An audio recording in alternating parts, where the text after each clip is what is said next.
আজকে আলোচনা করব বেলমেন্ট অ্যান্ড প্লেজ সম্বন্ধে। এই বেলমেন্ট অ্যান্ড প্লেজ ইজ বলছে এটি কন্ট্রাক্ট অ্যাক্টের আন্ডারে আসে। তাহলে যখন একটা কন্ট্রাক্ট হয় বেলমেন্ট অ্যান্ড প্লেজ বিষয়ে, যখন বেলমেন্ট, যখন কোনো আমি কিছু বাগাতে দিচ্ছি কোনো দোকানে, তো সেই দোকানদার আর বলছে যদি না রিটার্ন দেয়, তো সেক্ষেত্রে ই বলছে সেক্ষেত্রে তার আর বলছে আইনি পদক্ষেপ কি। অ্যান্ড হচ্ছে প্লেজ ইজ বলছে প্লেজ, আমি যখন কোনো লোন নিচ্ছি অ্যাজ এ সিকিউরিটি হিসেবে কোনো জিনিস দিচ্ছি, তো সেক্ষেত্রে সেটা যদি ফেরত না পায়, আমি বলছে সেক্ষেত্রে যদি সেটা ফেরত না পায়, যেমন আছে মর্গেজ, মর্গেজ রাখছি কোনো কিছু অ্যাজ এ সিকিউরিটি হিসেবে, সেটা হচ্ছে প্লেজ। তো সেক্ষেত্রে কি পদক্ষেপ নেওয়া যায়, তাহলে সেক্ষেত্রে পদক্ষেপ নেওয়া যায় সেটা হচ্ছে criminal breach of the trust and cheatings এর ক্ষেত্রে। যখন আমরা বলছে যখন আমরা বলছে কোনো দোকানদারকে কোনো কিছু দিচ্ছি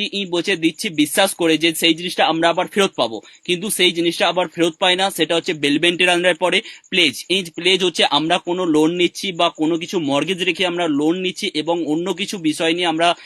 কোনো কিছু নিচ্ছি এবং তার বিনিময়ে বলছে আমরা টাকা নিচ্ছি, কিন্তু যেই জিনিসটা আমরা মর্গেজ হিসেবে রাখছি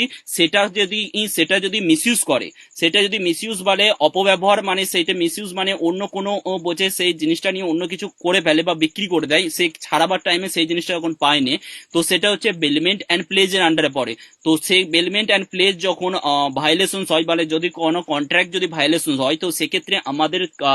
criminal breach of the trust and criminal breach of trust and cheatings এর আন্ডারে পড়বে। যখন আমরা কাউকে বিশ্বাস করে যখন কোনো কিছু বাগাতে দিই বা কোনো কিছু দোকানদারকে আমরা এমন কিছু জিনিস দিই যেটা পরিবর্তে সেটা আমরা আবার রিটার্ন পাবো, তো সেটা সেক্ষেত্রে আমরা রিটার্ন পাই না। এবং হচ্ছে আবার সেক্ষেত্রে হচ্ছে প্লেজ বোঝে প্লেজ, যখন আমরা লোন নিচ্ছি কোনো মর্গেজ রেখে মানে কোনো কিছু প্রোডাক্ট কোনো কিছু রেখে বা বলছে গোল্ড বা এমন অন্য কিছু জিনিস রেখে আমরা সেটা নিচ্ছি, কোনো একটা লোন কিছু পরিমাণ লোন নিচ্ছি এবং সেই জিনিসটার দাম অনেক, কিন্তু আমরা মর্গেজ রেখে কিন্তু লোনটা নিচ্ছি এবং পরে সেই মর্গেজ রাখা জিনিসটা আমরা যখন পাই না, তো সেক্ষেত্রে সেই মর্গেজ রাখা আর বলছে জিনিসটা যখন অনার আর বলছে যার কাছে মর্গেজ রাখা হয় সেই ব্যক্তি কি করে সেই জিনিসটাকে বিক্রি করে দেয়। তো সেক্ষেত্রে বিক্রি করে দেয় এবং মিসইউজ করে বা অপব্যবহার বা অন্য কিছু ব্যবহার করে, তো সেক্ষেত্রে তাকে পর্যাপ্ত পরিমাণ টাকা দেয় না। পর্যাপ্ত পরিমাণ যেই জিনিসটা তার কাছে মর্গেজ বা বন্ধক হিসেবে রাখা হয়, তো সেই যথেষ্ট পরিমাণ সে যখন টাকা দেয় না, তো সেক্ষেত্রে হচ্ছে criminal breach of the trust and হচ্ছে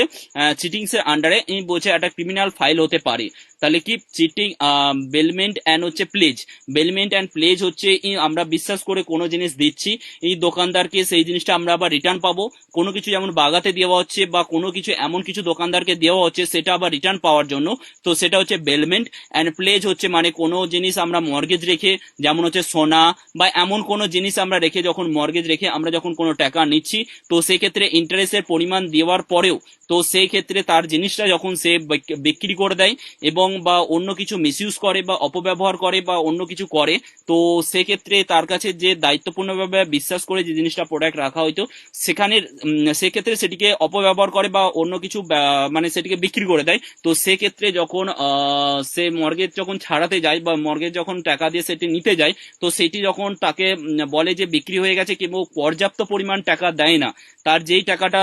দাম সেই জিনিসটা যেমন সোনা বা অন্য কিছু জিনিস যেটা দাম সেই পর্যাপ্ত পরিমাণ টাকা দেয় না, তো সেক্ষেত্রে আমাদের আইনি পদক্ষেপ হচ্ছে criminal breach of the trust and হচ্ছে চিটিংস এর আন্ডারে ক্রিমিনাল ফাইল হতে পারে।